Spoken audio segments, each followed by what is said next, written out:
the point was again made, and you know, with the upcoming bourgeoisie in what you call the new professions, there has always been either dreams, or you call it fallacy, of virtual economy. Real economy is not virtual. And some economies, even the states, have learned the hard way that speculative economy, that making money out of nothing, doesn't work. If you don't have a serious productive base, from agriculture to industry, that mining, obviously, that sustains real productive brick and mortar economy, that sustains your economy, the rest is a fallacy.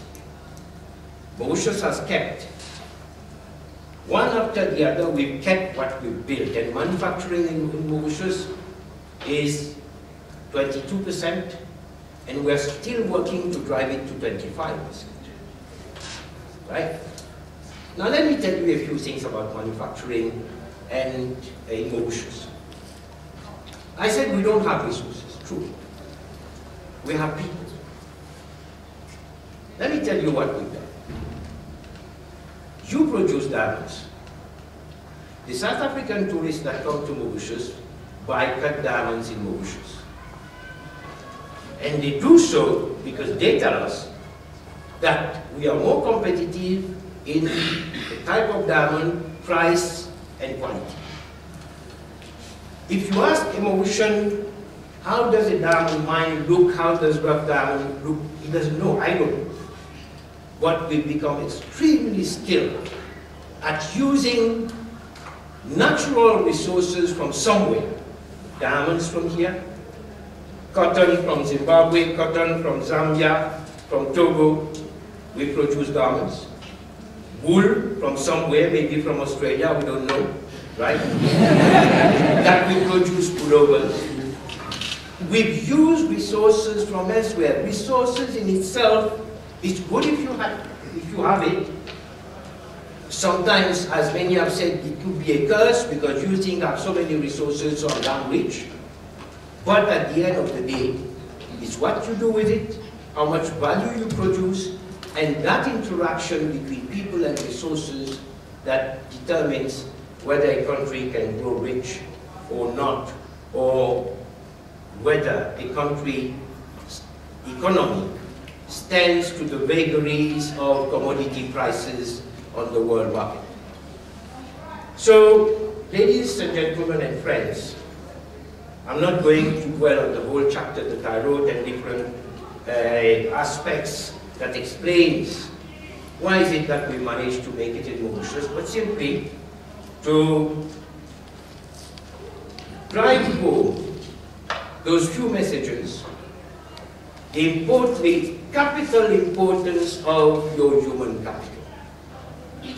The investment in education, the investment in health, the investment in housing, which are the basic things to be able to build that human capital, is fundamental. In any case, investing in education means investing in building schools. That creates jobs. It creates construction jobs, it creates teaching jobs. But at the same time, you are building human capital that 10 years, 15 years down the line is going to pay. Investing in building more hospitals in many of the neighboring countries, health is critical. Investing in building more hospitals is building human capital. Remember also that, and I think that obviously you are blessed to have a country which is in absolute terms so rich, both in human resource and in absolute value, that maybe you may tend to neglect to see the smaller things and to see how the multiple of smaller things can bring real value and help reduce poverty in an economy. In Mauritius, there is one SME for every 13 Mauritians. one SME for every 13 Mauritians. Now, these SMEs are not always big. On average, they employ between 3 to 5 persons.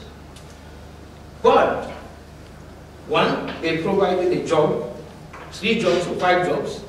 2, they provided income and growing income, because there's been deliberate policy to provide support to them. 3, because these people are having more income and growing more affluent, they're also fueling the domestic consumption. We have liberalized a good part of the tariffs in Mauritius. And again, I'll go back to the garment industry. 70% of garments consumed in Mauritius is produced in Mauritius, in spite of China. 70%. Not that we have put barriers of tariff, etc. No. In fact, we don't have a percentage system of tariff on garments. We have an absolute fee. If somebody imports a shirt from somewhere into Mauritius, whatever be the cost of that shirt imported CIF in Mauritius, there is an absolute figure of, I think it's about 8 rands, equivalent of 8 rands that will bear. The most expensive shirt will pay 8 rands, the cheaper one will pay 8 rands. Notwithstanding the fact, therefore, that we have removed this tariff protection, 70% of garments produced in Mauritius, of garments consumed in Mauritius, is produced by the government. And who produces them? To a large part, is the SMEs.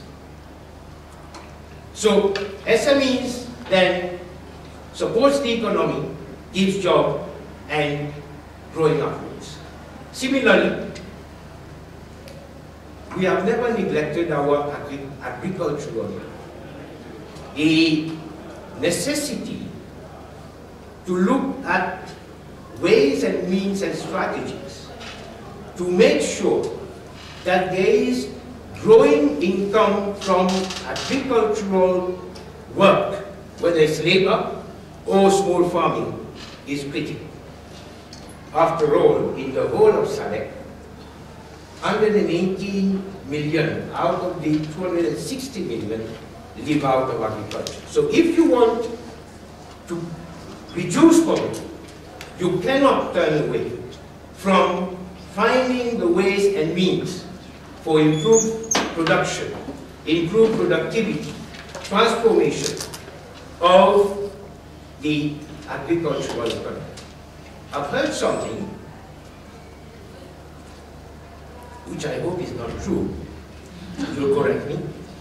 I understand that in your own way of doing the agrarian reform, i.e. government buying land and then putting it at the disposal of a number of people to grow, I hope I'm wrong.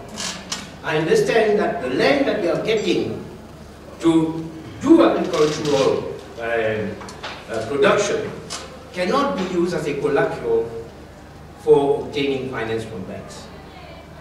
If I'm wrong, I bow, and that's the end of it. But if I'm right, I really can't understand. How do you give a means of production to someone, which is land, and you say that means of production, which is the basic collateral that most banks will ask you, cannot be used as a collateral to obtain financing for developing methods. So ladies and gentlemen, I've been very sketchy, but purposely so, because Mauritius has really put things in a very clear framework. Let me thank you for giving me some minutes to sketch a few things. You'll read the whole chapter and the way I've explained the success more comprehensively. Thank you so much.